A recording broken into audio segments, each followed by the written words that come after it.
Hi, filmmakers. Welcome to this week's Filmmaking Stuff podcast. We have a very important guest with us this week. For those of you who have never heard of her, which you should have, her name is Carole Dean. And just to give you a little bit of a background on Carole, 30 years ago, she took a $20 bill and turned it into a $50 million a year industry when she reinvented short ends. The result of her vision and her venture gave birth to the Hollywood independent film movement because she offered film to indies at prices they could afford, which allowed many producers to go on to great successes, including customers like Cassavetes. As president and CEO of From the Heart Productions, Carole produced over 100 television programs. She's also responsible for the Roy W. Dean Grant, which has provided independent filmmaker grant recipients with close to $2 million. In addition to these wonderful accomplishments, Carole's also authored two very influential books, the first of which is called The Art of Film Funding. And what makes this an interesting interview is I can remember reading a copy of the first edition of that book and being influenced by Carole's words. And that was long before I made my first feature film. So, Carole, I guess you can add me to the list of independent feature filmmakers for which your work has been invaluable. In addition to Art of Film Funding, Carole's follow-up book entitled The Art of Manifesting, Creating Your Future has been influential in helping filmmakers plan an ideal and abundant life for themselves. So I'd like to welcome you to the show, Carole. Welcome. Thank you so much, Jason. I appreciate the opportunity to talk to your audience. Filmmakers, I love it. Well, what got you started working with filmmakers? I mean, why short ends? Well, and maybe you could explain what short ends are for the digital revolution. Yes. Well, there was a time, long time ago, when you could only shoot on film. And that was always the most expensive part of the budget because you could usually rent a camera for a Friday until a Monday and shoot for the whole weekend and get a lot done on your film, but not unless you had the raw stock. So raw stock was used for television as well as motion picture films, and I was married to a cameraman who let me come on his set every other Friday night or so. I'd get to dress up and go, and I watched while they would say cut, reloading, and then they would put a new magazine on the camera, and I saw that magazine go back, and I thought, well, they started with 1,000 feet, and they only ran it for 2 minutes, so there's a lot of film left there. So I kept saying, what are you doing with those little pieces of film? And he said, Carole, he said, nobody cares about that stuff. Film is the least expensive thing on a production. And I said, but I think I can sell those little short ends. And he said, oh, never. Nobody buy film that doesn't come direct from Kodak. Well, I was so determined I could just see this business. And so finally he relented and said, take $20 from the grocery money and see what you can do. And I did. And I had typed 250 letters, and I got one reply, Jason. Now, who were those letters to? Well, that was part of my $20. I spent about $4 at the library photostatting every production company in L.A., San Diego, San Francisco. And then I wrote to them saying, why not buy short ends? You don't have to buy new from Kodak. And I gave a good sales pitch. And I got one customer. And then when he called me, I had no inventory, right? So he said, I'll give it a try. I said, I shoot 100 feet a day, so a short end's not going to be, how long are they? I said, 300 feet. He said, okay, I'll do it. So bring me 2,000 feet. I'll give it a try. So bang, I had one, no money, two, no film. So I called a guy. I knew the camera department at Columbia Studios, the man named Bill Wiedemeyer, and made an appointment to come see him. And when I got there, I was all dolled up. This is the day of mini skirts and low-cut dresses, and I wasn't bad looking. So when I got in his office, we had a big chat, a long chat about, and it was booked, mentally ready for all the productions Columbia had made recently. So we had a lot to talk about.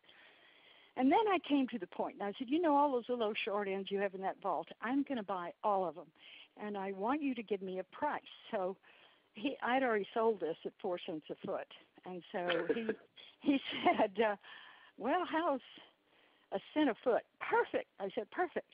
Now today, I only need 3,000 feet. And he started laughing. He said, "You're going to write a check to Columbia Studios for $30?" And he really thought I was joking.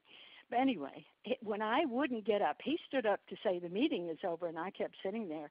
And he said, okay. So he gave me the raw stock, and I ran home, cleaned the cans, relabeled them, delivered the 2,000 feet, got my check, deposited it in the bank to cover the purchase check, and I was off and running in a little business on other people's money. And my first investment was I had 1,000 feet of inventory now. And that's how I started. And then something happened where this caught on for the independent filmmaking movement. It did. Actually, I hit the nudie, the emergence of the nudies, the emergence of Cassavetes and Corman. Now, when Cassavetes only wanted nude, so he could keep his camera rolling forever, and not interrupt his actors. And the fun was that film was in emulsions, like a dye vat, and every cameraman would reserve their own emulsion, and anything that was left over, new or short ends, was discarded. So I could buy new very inexpensively, and that's how I got I got Cassavetes to buy for me. And Corman was fine to take short ends because by then I'd learned how to test them, and I could sort of guarantee they were okay. Anyway, it was the 70s, and it was just a wild time. You drank your lunch. Tea martini lunches was common. And the whole industry moved on who you knew, and you could have a dream and fulfill it. Now, let's fast forward a little bit to the film movement that took place in the early to mid-1990s, which was around the time, by the way, that I got very interested in filmmaking. And at that time, still, the only way that you would be taken seriously as a filmmaker was by shooting on film. And right. Short ends were still a thriving industry back then. Were you still involved in the business at that point? Oh, of course. By then I had spawned 4 competitors, and I still had a very good business of selling short ends. But along the way, I had actually, Fuji came to me and gave me a film, the United States distribution on a handshake as an exclusive. And here's a story of creating your future. When back in the 70s, I learned that Fuji was making raw stock. And I went to Japan and went to Fuji into the factory and the headquarters, and I asked for a distributorship. And of course, the guy who had it in California was Teitelbaum, who was a very, very wealthy man and owned several businesses. And they didn't laugh at me or anything, but they were very courteous, as the Japanese are. But I never gave up that dream. So in the 90s, early 90s, I went back to Fuji because now they had the product. It was even better than it had been back in the 80s, 70s, 80s. And they gave it to me. That's phenomenal. I had a lot of fun, and I marketed it to directors of photography and got to know them because they are such brilliant people. They have to be totally right brain with the spatial concepts and left brain to know all the technical aspects. So I had a lot of fun working with them. And I had picked up by then all of the videotape people, and somewhere along the line, I bought a machine to clean and evaluate tape and redesigned that, and then ended up with the largest recycling company in the United States. During all of that time, you must have found out that, one of the biggest difficulties that filmmakers have, in addition to getting all of the film that was necessary, was raising the money. Now, you as an entrepreneur, and you sound very creative, a lot of filmmakers that I talk to, for the most part, think about the art of funding as not so much an art, but more a business. And yet, you look at it as an art. Could you talk a little bit about that? Yes, it is an art form. But you have to be an entrepreneur to be a filmmaker. You truly do. You're required to wear, I believe, even more hats than an entrepreneur. But, yes, I started, we were selling raw stock to filmmakers, and we would get check 101 or 102. 103 was, we knew there'd been two more places before us, but usually we were the first one they came to when they got their funding. Now, what you had to worry about, not the 102.3 check number, but when the numbers got up to 158 or 160, you're thinking, oh, are they running out of money? And I did very well with filmmakers. I mean, they're honest, caring people, and sometimes mistakes did happen. But the most fun thing, I look back now, it was fun. It wasn't at the time. But I was going through my accounts receivable one day in the 90s, and we had Howard Anderson. We had all these big companies that were buying film and tape from us. And there was this name, Jama Fanaka. And we never gave credit to individuals. So I came down from my upstairs corner office saying, who in the Sam Hill gave credit to this man? And I saw my father sort of put his pipe in his mouth and start chewing on it. And I thought, oh, no, you didn't, Dad. He said, well, that's the smartest guy, and he's got a great story to tell, and he couldn't make that without that film. And I realized he gave him $10,000 of raw stock. That was a lot of money. So Daddy said, you have to keep the faith, Carole. And I said, okay, Dad, I will. But by the same token, I put a lien against his film, which I found out it was at Fox. So good businesswoman, I put a lien against it. I kept the faith. And Jama came back to me, and he was given a screening room or an editing room on the lot because they did the developing and couldn't get their money either. So he paid me. He bought himself a Silver Cloud Rolls Royce, and he told me he was going to call it Roy Dean because without Roy, that first all-black film, Penitentiary, would never have been made. And is that sort of where you got the idea for the grant? Absolutely. Well, Dad had his own grant going that I didn't know about. You see, I thought that came through receivable, so I figured that was maybe a one-time only. But then when I always had inventory shortages, and my father was brilliant at math. But one time it was exactly 10,000 feet, Jason, in 16 millimeter. I said, I know it's in a box somewhere, and you forgot to count it. He said, no. He wouldn't lie, see. So he said, I know it's in a box, but it's not here. It's on location. And then he had to admit he gave it to a filmmaker to make their thesis film. So when he died, I got all these letters from people he had helped. I started the film grant. And out of all of this care and love and passion, was that the inception of the book? Is that where you got the idea that you really needed to help these filmmakers understand at least the art of funding? Yes, truly, because I see a lot of filmmakers who have a passion for filmmaking, and maybe they're just all right brain or something, but they cannot get the business side going. So that was the concept behind it, to get so they could have something in writing to lean on and find ways to do it. But it takes both sides of your brain. As you know, you've got to, first you have to have confidence that you can do this, because people don't give money to films. They give money to people, Jason. If you were making a film, I'd put my money on you, not the film.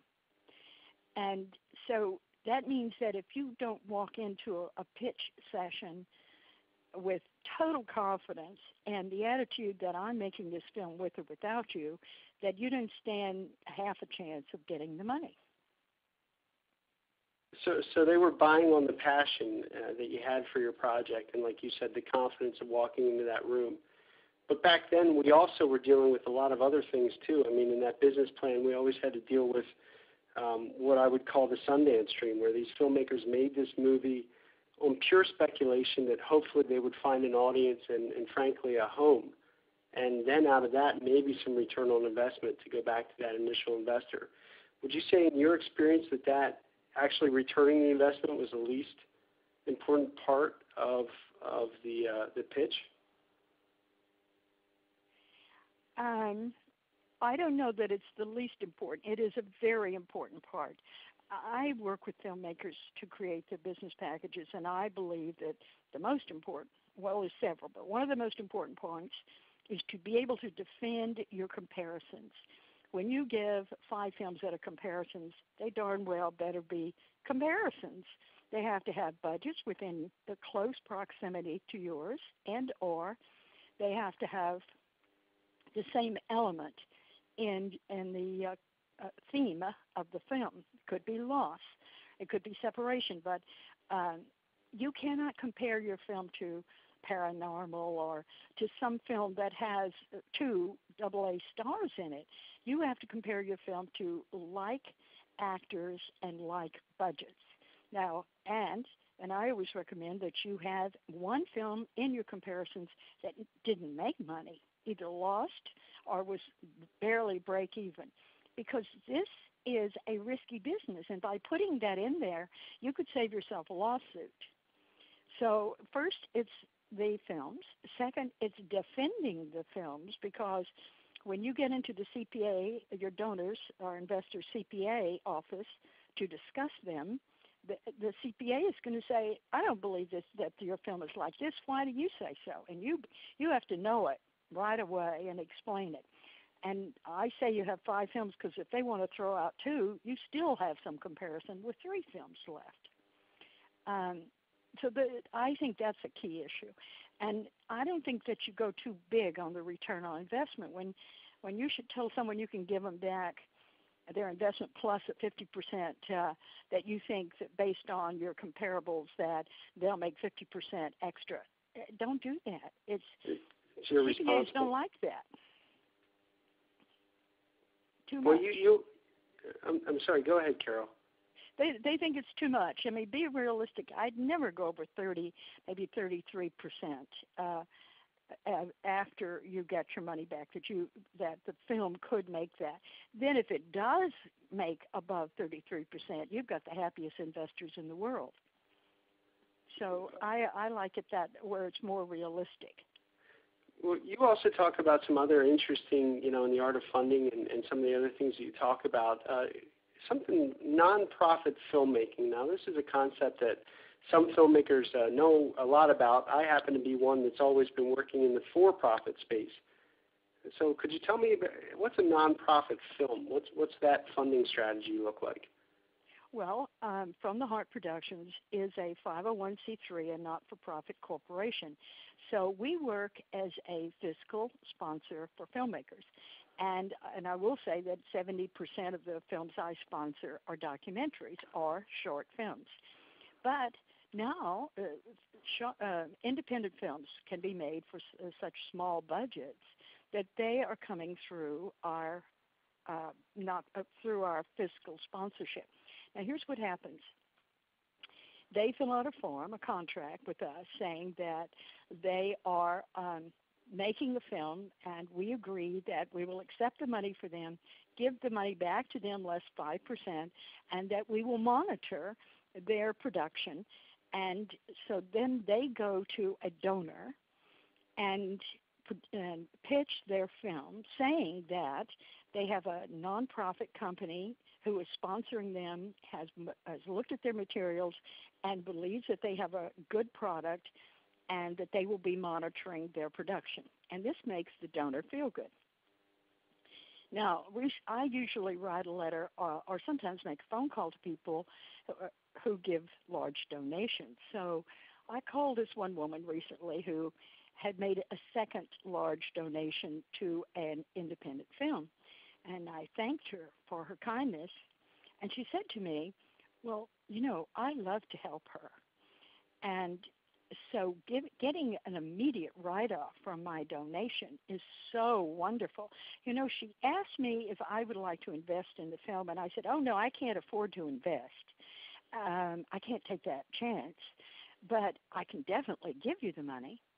Now, can you imagine? I mean, that's her mindset. Yes. So for her, it was more beneficial to have the write-off than the chance of either succeeding or not succeeding with an investment. Absolutely. And she had this benevolent feeling that she said, without my help, she might not make this film. And she loved it. And that was her motivation. She was helping a friend, she was getting a write-off, and she was tickled. Now, out of your sampling of people that have made those types of donations, are they usually private individuals, are they corporations, or who usually makes those kind of donations on behalf of the filmmaker? Most of the documentaries are financed 60 to 70% by people, Jason. Okay. That we do get grants, and we get, and the interesting thing is that a couple of filmmakers have gone through Prudential, Google, General Electric. All of those companies have matching grants. So if an employee of one of those companies gives you money, they can apply to their corporation to match their grant. So a $5,000 donation can turn into a $10,000 donation. And I know you're not a CPA or a lawyer, but it seems to me that a vast majority of that would be a tax write-off, right? It's all a tax write-off for the donor. Now, and I know there is a place somewhere along the line where after you have raised your money, shot your film, paid your crew, paid yourself for as writer, director, whatever, that you will be in profit. And when you hit that profit place, you pay taxes. I know it's probably a little more complicated than that, but basically, that's the concept. Basically, in this whole scheme of nonprofit, and I don't say scheme to say that this is a bad thing, but in this business model, it's amazing to me because now filmmakers suddenly have the ability to put a project together, and maybe you don't want to take that investment route where you want to go out and pitch investors and give away equity in your project. You can now go to some of these folks and say, hey, have you made your charitable donations this year? Well, I have this great idea. You want to help out? Exactly.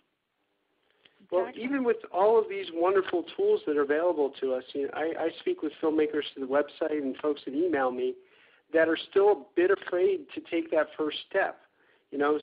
So they have all the wonderful how-to advice that you can imagine. From that perspective, is that sort of what made you think about the second, or the follow-up book, which is The Art of Manifestation? And let me make sure I have that title right. I believe it's Manifesting, Creating Your Future, The Art of Manifesting. Right. Well, I love that book because it's divided into two parts. The first is what you have to do for you and to you to create the you that will go out and just have and attract money, because you have to believe in yourself. It's all about faith, belief, self-confidence, self-esteem. All those things have to be yours, and you have to own them. And then I have interviews with people, Academy Award winners, and people in our industry, and one singer in there who had a car wreck and was told she'd never walk again. And by her faith and her belief in herself and working with her mind, she's not only walking but singing and dancing and quite healthy. So we have powerful minds. That's what it's all about. And I think you got the first edition of The Art of Film Funding. I wrote that, and then I decided that I really that I didn't want to market it. I'd had a lot of fun traveling around the world for a couple of years, and I wanted to update it and to find a publisher. Okay, the main point here is that I knew that to find a publisher, I had to go get an agent, et cetera, et cetera. But before I did any of that, I started, when I was doing my exercise every day, I would say, I love my publisher. I love my PR person. I love the designer of my book cover. I have a new book cover, and I have a second edition and all this stuff. And wait, this is before any of this was even came into your life? Yes. This was my planning. I was pre-planning, and I was visualizing.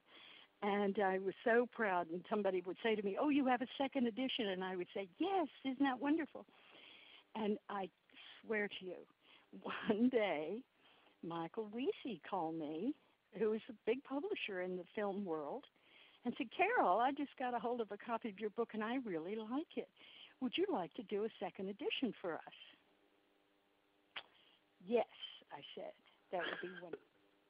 So that's how the second edition came about. And I mean, so I used the second book to create actually the third book, which is the second edition. But it's your belief, your faith, your vision. And that's where it all starts from. But you've got to build up your own self-confidence because you get knocked down so much in this industry that you have to look at every no as, okay, that's another no. There is a yes out there. There's a yes coming, and there is. You have to find it.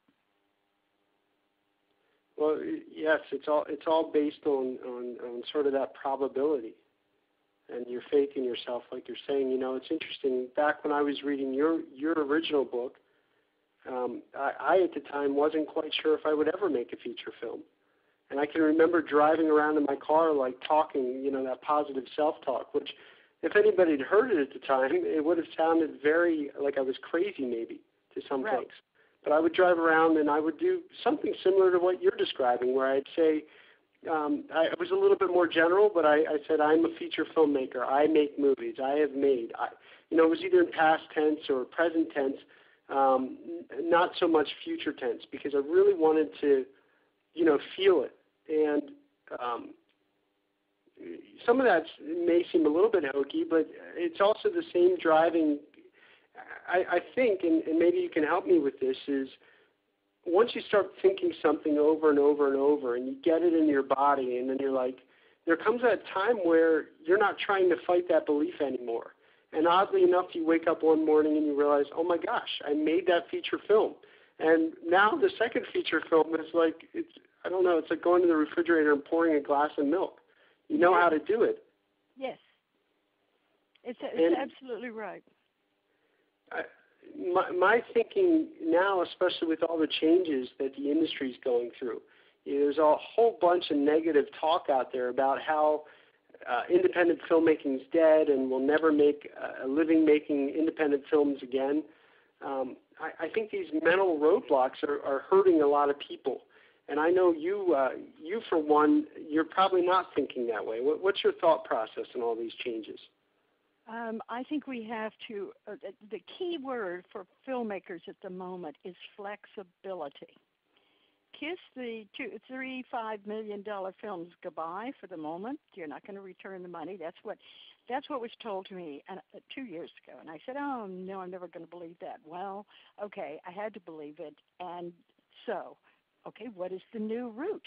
Well, make something for under $1 million, give the money back to your investors, and make a second and a third film. But you have to bring down your budgets.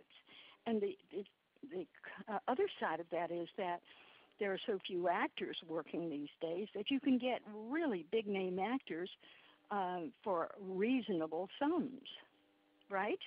Yeah. Have you been hearing that? Yeah, of course you can. And so you have to just roll with the punches and say, okay, what can I do for $750,000? Because it was a friend of mine, Tom Malloy, who was going to make his fourth feature, and he had a budget of $1.2 million.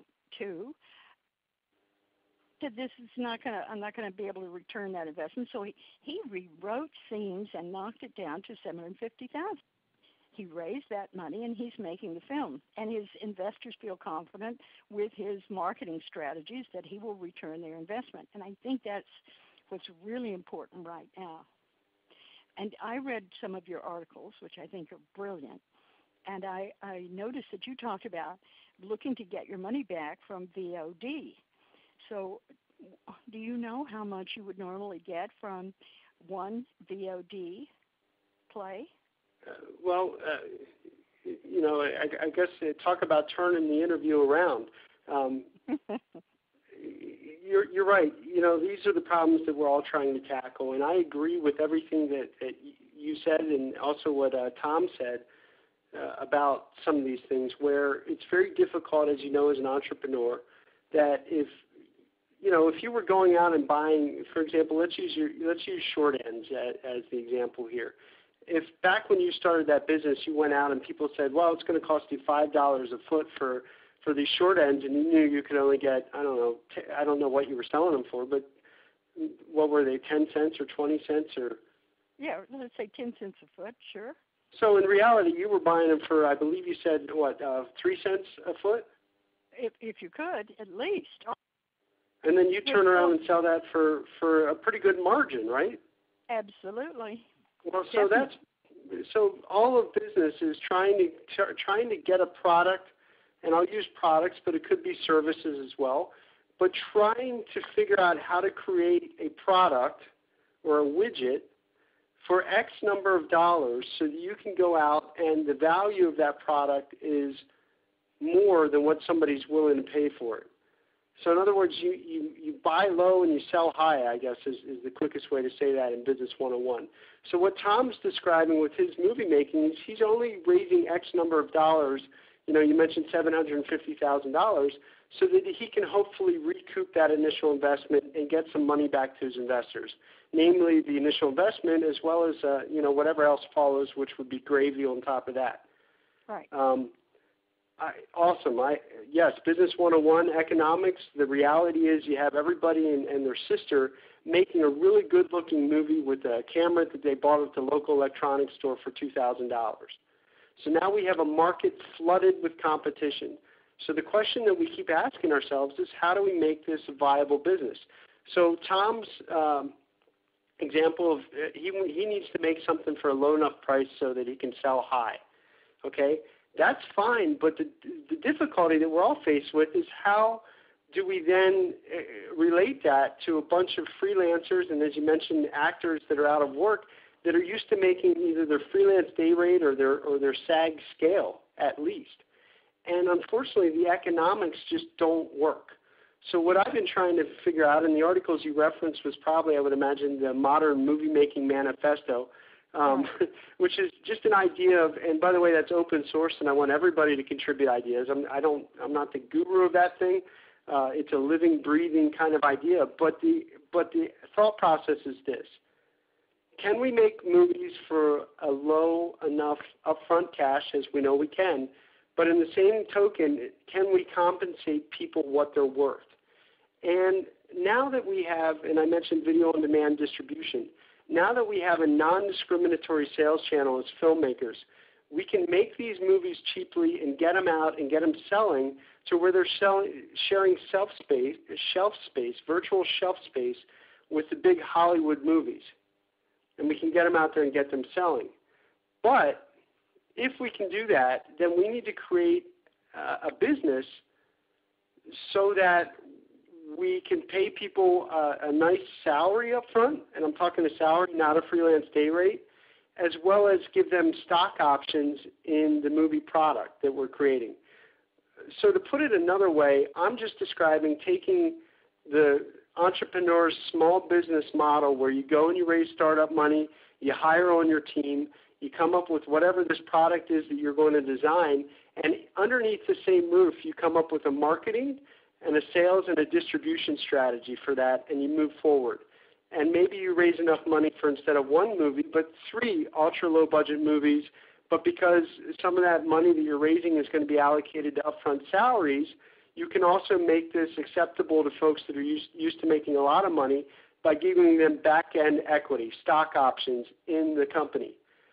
So by the end of maybe making 3 movies and getting involved in this movie company for not just one project, but 3 projects, maybe by the end of it, one of the 3 movies hits. And instead of just being a once-and-done compensation program, now everybody owns back-end equity, so you've created a cash stream for life. In much the same way that you've just created a startup company that got bought by somebody else or it became profitable. And so that, you're an owner in that company. I think it's a brilliant idea. And I will say to you that the most important thing to address at this time for how do filmmakers make money is there is a massive hole in the market. You have such dreck. The films that are out there are not enjoyed. I mean, at the at Blockbuster, the woman said to me, "Why are they making so many bad films these days?" I said, "Because you guys buy them, you know, and people go to see them. But we have a lot of bad films. What about the criteria for this new model? Is story, brilliant stories that can be made and acted on a low budget." 12 and Holding. I don't know what the budget on that was, but it was a delightful film. We need to go back to films like Rocky that show hope, because we have to face the whole world right now is in financial problems. America is, no jobs, no this, no that. So when people go to the movie, they want to feel better. They want to, just for 2 hours, to raise their level of who they are. They want to feel empowered. And that's what we can do, is we can find stories that empower people, put those on the screen, come in under the theaters, under the studios, with the VOD, with the video sales direct, with downloading, using all of the new technologies to get a good film out. That's what I think is the way to go. Well, the inherent problems with making movies, we have to figure out in these business plans how to incorporate those passion films, and at the same time, and this is my opinion, and a lot of folks disagree with it, and that's okay. But at the same time, we got to do our research too. When we're going out after these investment dollars, we unfortunately do have to look at not as much the comparables, in my opinion, as you mentioned before, but now we got to look at who is our target audience, how many folks are in that target audience, what's our budget, and can we sell enough units? Can we sell enough product to actually, in that target audience, to actually recoup our money? And then, by the way, how much is that going to cost us to for our advertising and marketing campaign? Exactly. Let me tell you, I am the fiscal sponsor for a man who's making a film. It's his second film. He won a lot of awards, but his first one, his budget's $2 million. He is making a film about a football star who gets into an accident from texting. Now, how's he going to finance it? He is going to schools and pitching his film as a road service, road safety concept, and it will be a good film for kids in high school and college to look at. And he's selling T-shirts to get his $2 million. So we have to do this call again in about 8 months, and I'll tell you how he's doing. But right now, he has set up a program so that he can have distributors all over the country at all the high schools selling his T-shirts, and they punch in their number, they put in their sales, and then they get a check automatically back from some new program, so that he is looking to have literally thousands of students selling T-shirts for him to make his film. He would have to sell 60,000 T-shirts at $35. Now, that's faith. Well, to bring that back to your art of manifesting and creating your future, I would say that is an example of a filmmaker who's passionate about what they're doing, and they're getting very creative about how they're going to accomplish it. They're not waiting around for somebody to give them permission. They're going for it. That's right. That's right. And I'm working with him, and so that he can get the money, can come straight through the account, go right to him, and he can make that film. I think we have to support each other in this industry, and I love the industry for that part. There are so many wonderful people in here. Everybody is in here to make a living, but they are here to help each other, and we have to remember that people are good to each other. Well, if that wasn't the case, we'd all be doing something else. So we're definitely here for the love of it. I'm afraid we've gone on quite a bit. We've covered a lot of stuff today.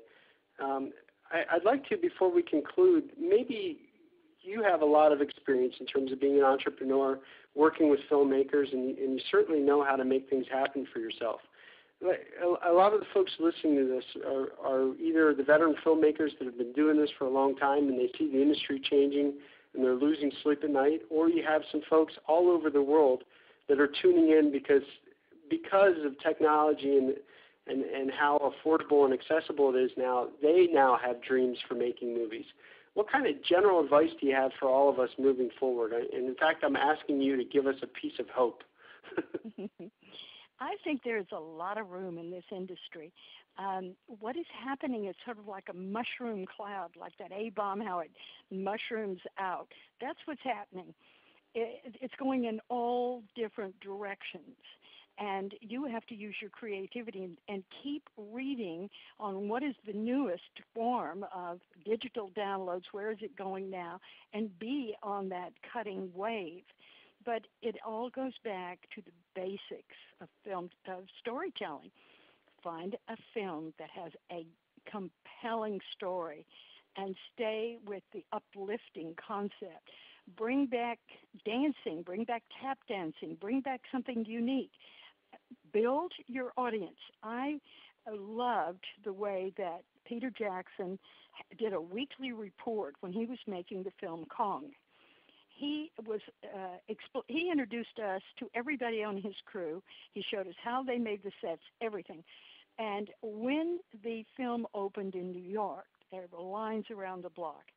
Had a fabulous first weekend, and the critics said, we don't understand this because we didn't like the film, but the public seems to like it. No, Peter had endeared himself to the public, and they were going to see that film no matter what you said about it. So that's the key to your marketing these days, creating a connection to your market, finding your market, creating a connection, and moving from there. What we do in documentary is we find a circle of partners. That is, a woman who's making a film about the American Indian health care that we promised them and have not delivered. So she has all kinds of American Indian companies who have partnered with her.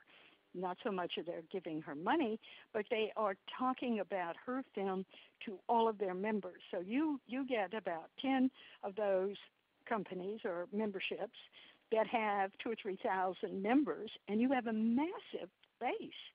So I think that we have to cross over and look at the docs and see how are they funding their films and consider using some of that with features.